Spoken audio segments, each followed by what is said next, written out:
皆さんこんにちは。今回は東京オートサロン2025に参加してきましたので、見てきたことを一つずつ紹介していきたいと思います。紹介していることが山ほどあるので、今回はまず BMW から紹介していきます。Now loading。では、まずはじめに、BMW のブースから見ていきたいと思います。BMW の車ってなかなか見る機会がないので、新鮮でしたよ。今から紹介していく車種は、BMW M2 で、ボディタイプはクーペスポーツスペシャリティのようです。電気自動車ではなく、エンジン車両のようですね。正面からフェイスを見てみると、このような見た目でした。じっくり見てみると、ヘッドランプのシグネチャーが、波打つようなエレガントな形状になっていて、最近流行りの細めランプではないですが、ランプシグネチャーが細くて、そこまで太く感じませんね。ロアには、CFRP がふんだんに使われていて、スポーツ感満載でした。BMW のフロントグリルといえば、豚鼻なんていう人もいますが、グリル周りに過色がないので、そこまで目立っていないですね。黒ツヤグリルになっていて、品があります。ロアスカートは、ほどほどの長さで装着されていました。ゴリゴリのカスタムスポーツカーは、もっと長い印象があります。メーカー推奨のカスタムカーということで、空力実験などでいくつもの性能評価をした結果の最適解って感じでしょうか。フロントタイヤ周りは、このようになっていました。ホイールも黒ツヤありで、スポークも細いです。タイヤサイズは、フロントが 275-35ZR19 で、リアが 285-30ZR20 なので、リアの方がタイヤ幅が10ミリ広く、タイヤの接地面が広いようです。ブレーキキャリパーは、赤く塗装されて、フロントタイヤ後方に装着されていますね。カスタム車両ですが、思ったほど外付けパーツが付いていなくて、すっきりした外観ですね。それにしても、タイヤの漆黒感、いいですね。この辺りには、黒いエアロパーツがひっそり装着されていますね。そして、こちらがリアタイヤです。スターマークタイヤといって、BMW が品質性能ともに承認したタイヤのようで、どこかに星マークが刻印されているようなのですが、どこにあるのかわかりませんでした。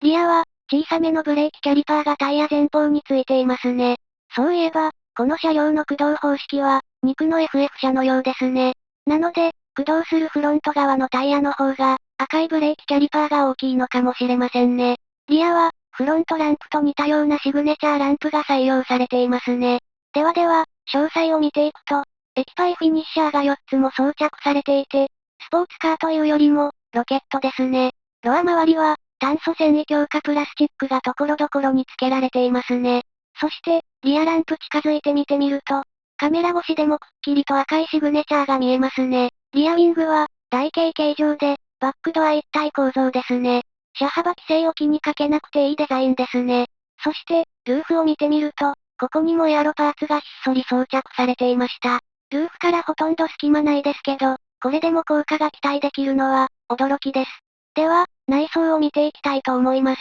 ご覧の通り、サッシュレスのドアになっていて、スポーツ感満載ですね。フロントドアは、こんな見た目で、なんと中央に、M モデルを象徴する3色のラインがデザインされていますね。BMW の M モデルのスポーケさが好きな人には刺さるかも。そして、シートは、M カーボンバケットシートと呼ばれるレーシング用のシートになっていて、軽量化を考慮しているのか、ところどころ穴が開いていますね。この仕様のシートはなかなかお目にかかれないので、貴重な体験でしたね。炭素繊維強化プラスチックの CFRP も付けられていますが、軽量化というよりも、デザイン性を意識した配置になっていますね。ではでは、乗り込んでみて、ステアリング周りを見てみますね。黒を基調として、差し色で赤を覗かせることで、スポーツ感のある配色になっていました。近づいて見てみると、樹脂リッチな CRFP がボタン周りのフィニッシャーで採用されています。メーターディスプレイには、最大330キロの表示があって、もう怖いです。中央のモニターは、メーターディスプレイと繋がって一体になっていますね。中央のセンターコンソール周りを見ていくと、ライン照明のような青い照明がベンチレーター周りに装着されていて、その青い光に照らされている幾何学模様が目立っていますね。おっと、ここには、ワイヤレス充電とカップホルダーがありました。コンソール上面には、AT 用のシフトがついています。素早くシフトチェンジしやすいように設計されているようです。この辺りは、ピアノブラック褐色で品のある見た目ですね。そして、センターコンソールの収納部には、スエードと M ステッチが装着。収納部はやや浅めですが、縦長なので、スマホは格納できそうでした。ちなみに、照明付きです。車両紹介していたので、動画にしました。スキップしたい方は、8分40秒までお願いします。BMW 純正オイルフィルターは、オイルの中の汚れをきめ細かくろ過してくれます。3800平方センチメートルもの表面積があり、オイルの中の金属粉やすすなど、たくさんの不純物をきめ細かくろ過してくれるんです。3800平方センチメートルというと、新聞紙見開き分のサイズに相当します。続いての数字がこちら、マイナス40度。BMW 純正エンジンオイルは BMW エンジンに最適な添加剤を配合した専用のオイルです。マイナス40度というとっても寒い気温でもスムーズに動き出し、高いパフォーマンスを発揮してくれるんです。さて皆さん、フロント周りだけでもこれだけの技術と性能で日々の安全性と快適性が追求されているのが分かりますよね。では続いての数字、車の側面にあります。ぜひ皆さん見やすい位置までお越しください。反対側も同じ数字書かれています。ぜひ合わせてご覧ください。それでは紹介します。続いての数字こちら、 0.01mm。 BMW 純正ブレーキディスクは 0.01mm 単位の精度を追求して作られていて、周辺の各パーツと完璧にマッチングすることで高いブレーキ性能を発揮することができます。ブレーキディスク実際に装着されていますので、後ほどぜひご覧ください。そして続いての数字がこちら、800度。 BMW 純正ブレーキパッドは過酷な環境の中でも耐熱性と形状安定性を誇っていて、とっても高い温度でも高い優れたブレーキ性能を発揮することができます。それでは皆さん、最後にご注目いただきたいのがこちら、タイヤの側面に星型のマークがあります。少し小さいのでぜひ後ほど確認してみてください。この星型はスターマーク。 BMW が独自に定めた50項目もの厳しい開発基準をクリアし、 BMW のために制御開発されたタイヤにのみ刻印されています。このスターマークは BMW が唯一認めた信頼と安全の証です。さて皆さん、いかがでしたでしょうか。 BMW の安全性と快適性へのこだわりを知って、もっと車に興味を持っていただけたのではないでしょうか。 BMW ではリラックスお任せくださいをコンセプトに、 BMW 正規リーダーが責任を持ってオーナー様の車のコンディションをキープいたします。 BMW オーナーの皆様にはリラックスしてカーライフをお過ごしいただけるよう最高のサービスをお約束いたします。どうぞこの後も BMW ブースでごゆっくりとお過ごしください。ご清聴いただきまして誠にありがとうございました。そしてネクストステージ17時50分より BMW 純正パーツが生み出す最高のパフォーマンス、いつまでも最適なパフォーマンスと安全性で実現するために行います。そちらもぜひご覧ください。ありがとうございました。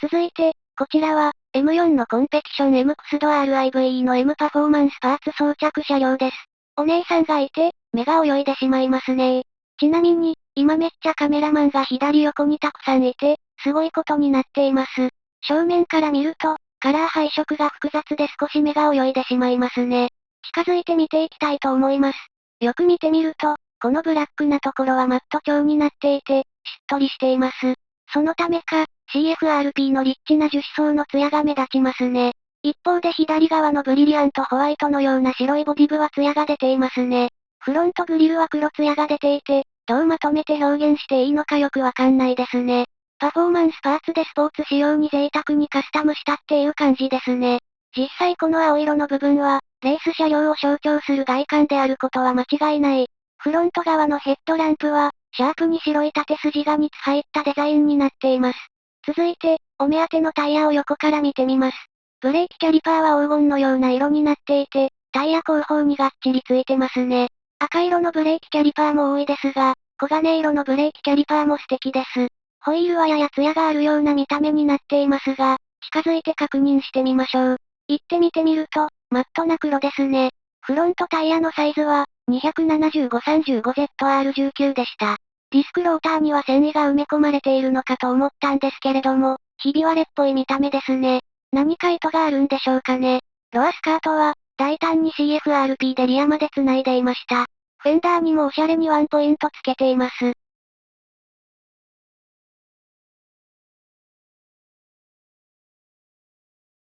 そして、リアタイヤも見てみます。リアタイヤのブレーキキャリパーはフロントに対してやっぱりちっちゃいですね。タイヤの仕様は、285-30ZR20 で、フロントタイヤに対して 10mm タイヤの幅が広くて、1インチ大きいです。そして、リアを見てみると、リアウィングには CFRP が使われていて、2本足で車体に固定されています。シャークフィンのところと同じような車体との合わせ方になっているので、外付けして作った感じがなくて、この一体感かっこいいです。リアコンビネーションランプは、LED のライン照明を立体的になるように見えに使ってかなり迫力のあるデザインになっていました。しかも、液パイフィニッシャーを4つもついています。やっぱりスポーツカーといえば液パイフィニッシュは重要ですよね。ブレーキキャリパーと同じ黄金色になっているのもいいですね。どうでもいいかもしれませんが、バックドア開けて中見てみます。開けてみて気がつきましたが、この車はハッチバックではないですね。中は至って普通ですが、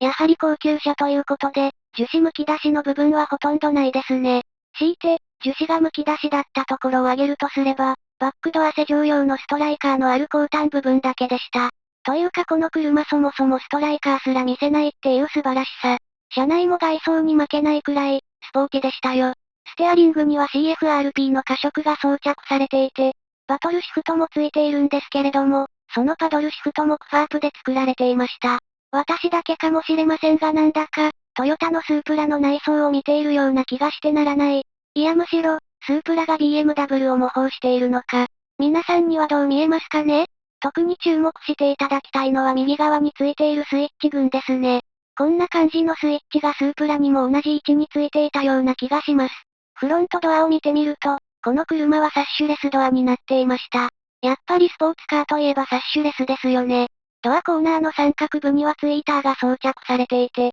インナーハンドル周りにだけライン照明が設定されていました。この車のフロントドアが長いのでアームレストが非常に長くなっていました。この車はもし購入したら、ドアパンチしないように気をつけないといけないですね。先ほどステアリングが紹介をしたので、今度はシートを見ていきたいと思います。スポーツカーといえばシートもかなり重要ですよね。シートの厚みはあまりなくて、ところどころに穴が開いた形状になっていて、パーフォレーション加工されたパッドが要所要所に装着されていました。レカロシートじゃないけどレカロシートみたいな体にしっかりするフィットする作りですね。なので当然ですが、フットレストはないです。シートはパワーシートになっていて電動で動くようになっています。アクセルペダルはオルガン式になっています。スープラもオルガン式になっていましたね。そして、メーターディスプレイで最高時速を見てみると、330km となっていました。メーターの UI がまるでゲームみたいな感じで、ゲームが現実になるなんて想像もつかないですね。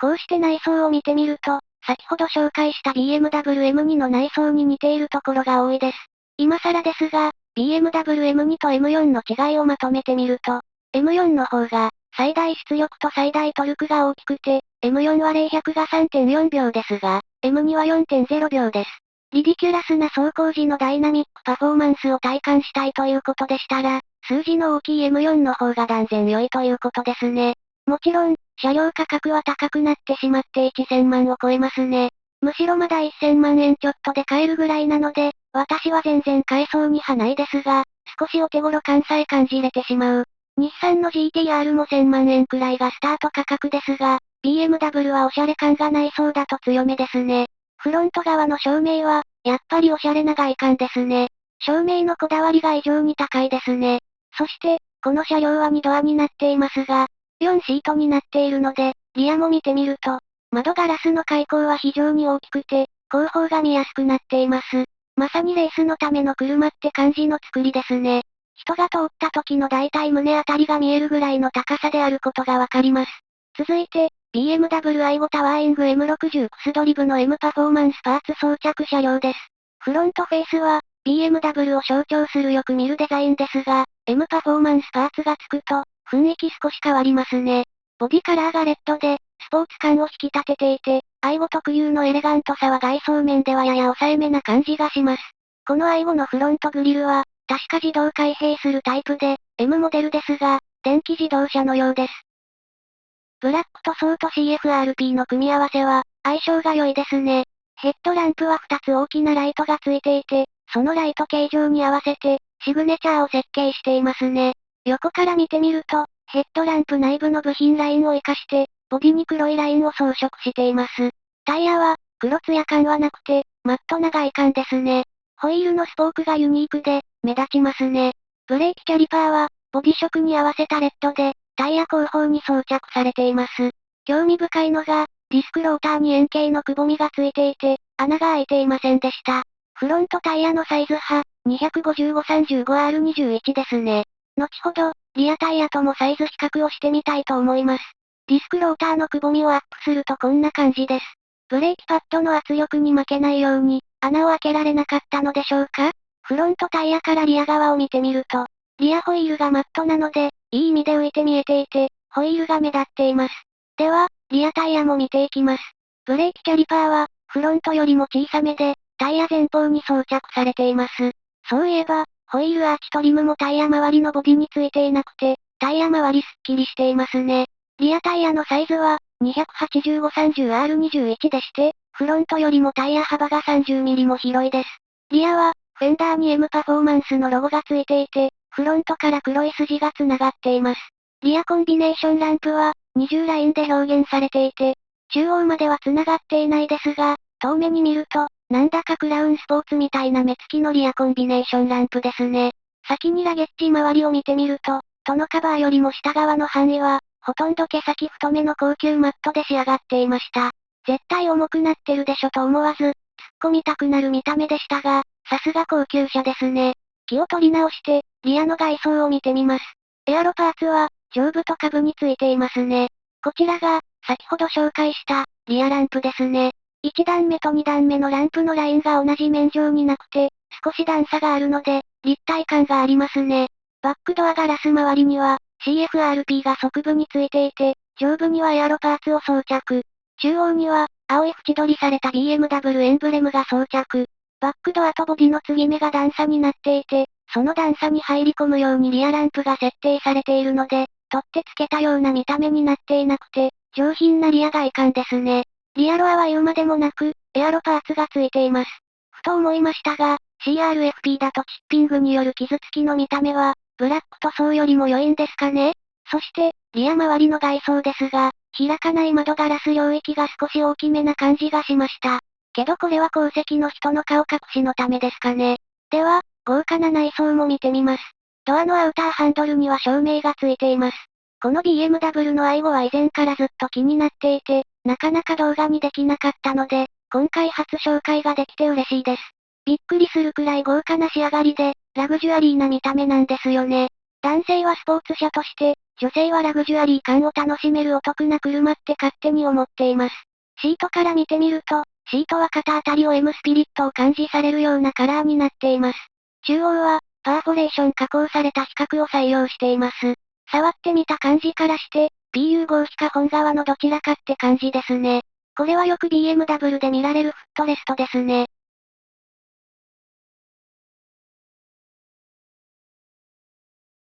では、乗り込んでみますね。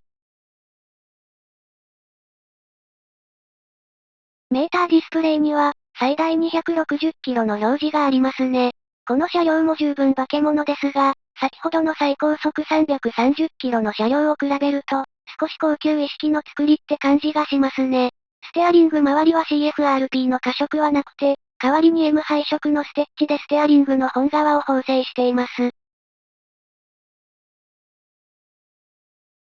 ステアリング右側を見てみると、クリスタルな見た目の過色とライトスイッチがあります。車両全体でこのクリスタル過色をふんだんに使って、バックライトもついています。これがすなわち、ラグジュアリー感ってやつです。ハザードランプの点灯ボタンを教えてみると、車内全体が赤く点滅します。BMW i5 に乗ったら、ハザードランプは一度教えてみてほしいです。警告度の高さに驚くと思いますよ。コンソールは、ライン照明付きのカップホルダーと C 端子が2つずつ付いていますね。そして、シフト周りは、ピアノブラック褐色と、クリスタル部品がちらほら付いています。シフトが全然スポーツ感ないですけど、モテそう。コンソールリットは、観音開きで、結構収納深さありました。ほんといい車で、ゴージャスですね。天井のランプもシャンデリアほどじゃないですけど、カジノ付きの高級ホテルの照明みたいでうっとりしますね。ボタンがどこにあるのか分かっていなかったですが、よく見ると照明のオンオフスイッチのアイコンありましたね。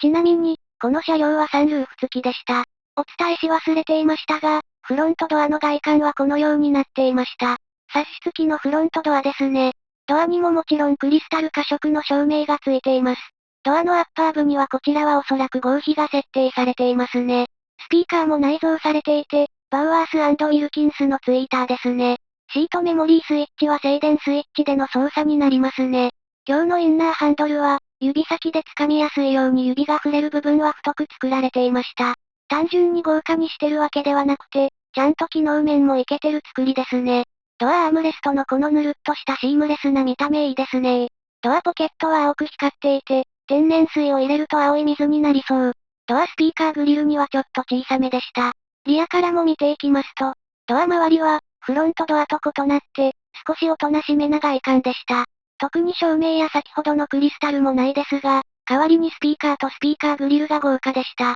スピーカーは、青く光っていて、ディスクトップ PC のファンみたいでかっこいいです。スピーカーグリルは、金属製でおそらくアルミでしょうかね。触ってみてもバリがなく、ツルツルしていました。ドアのくぼみは、ブルーライトで照らされていて、車内全体での照明演出が素晴らしかったです。東京に行くとたまにタクシーで BMW i5 に出会えることもあるみたいで、一度でいいから巡り合ってみたいです。リアシートに乗ってみると、ハンガーのような見た目のものがフロントシート裏面に装着されていました。事故して頭をぶつけても大丈夫なようにフレキシブルな作りになっていましたが、運転席の後ろには座りたくないですね。シート裏面にタイプ C 端子が付いていますが、洋服にとって良い使い方できるのか気になります。ちなみにこのハンガーが取り外しができるようですね。よく見てみると、トラベルコンフォートシステムと書かれていました。車外に衣類を持ち運ぶことができるような作りになっているようです。リアシートを見てみると、身一座ることができるようになっていましたが、中央には肘掛け用のコンソールが格納されていて、カップホルダーが2つ付いていました。もちろん、固定するための機構が内蔵されていました。前席のコンソール後端部を見てみると、ベンチレーターとモニターが付いています。シートヒーターと空調の風量と温度が調整できるようでした。これだけ光が当たってもくっきり見えたので使いやすいです。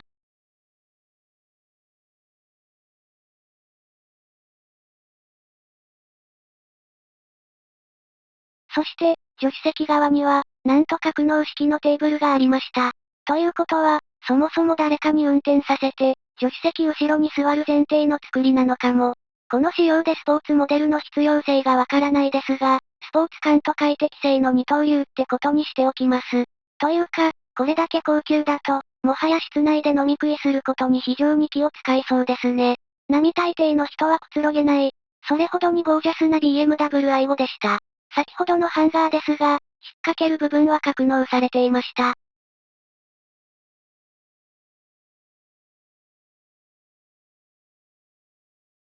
リアから見たルーフ開口はこんな感じで、開放感ありましたよ。後席からフロント全体を見てみると、照明の一体感が感じられると思います。